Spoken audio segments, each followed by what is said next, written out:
కేజ్రీవాల్ మరొక వివాదం పక్కన ఈడీ వివాదంలో నలుగుతున్నటువంటి కేజ్రీవాల్కి మరొక కొత్త సంక్షోభం రాబోతుంది. దీని మీద చెడా శాస్త్రి గారికి సంబంధించిన కథనం ఒకటి చూద్దాం. ఢిల్లీ ముఖ్యమంత్రి కేజ్రీవాల్ తన అధికార నివాసాన్ని పెద్ద చేయడానికని ఢిల్లీ ప్రభుత్వం ఆ నివాసానికి దగ్గరలో ఉన్న 22 అధికారుల నివాస గృహాలను తీసుకుంది. వీరికి మళ్ళీ నివాస గృహాలను ఏర్పాటు చేయడానికి కామన్వెల్త్ గేమ్స్ విలేజ్లో టైప్ 5 ఫ్లాట్స్ 21 కొన్నారు.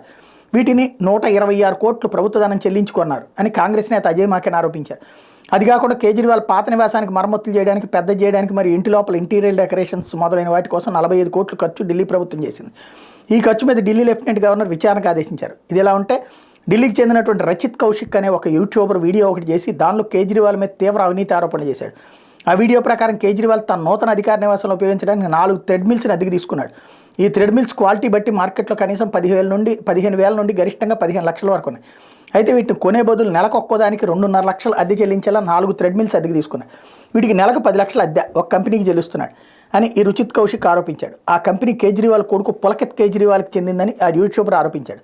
అయితే ఆశ్చర్యంగా రచిత్ కౌశిక్ని మీరట్లో నిన్న రాత్రి బంధువుల పెళ్లికి వెళ్తే అక్కడికి పంజాబ్ పోలీసులు సివిల్ దుస్తులో వెళ్ళి రచిత్ని అరెస్ట్ చేశారు. అతను నో కాన్వర్షన్ అనే ట్విట్టర్ హ్యాండిల్తో క్రిస్టియన్స్కి వ్యతిరేకంగా రెచ్చగొట్టే వీడియోలు షేర్ చేస్తున్నారని అతని మీద ఆరోపణతో Ludhiana court non bailable warrant జారీ చేసింది.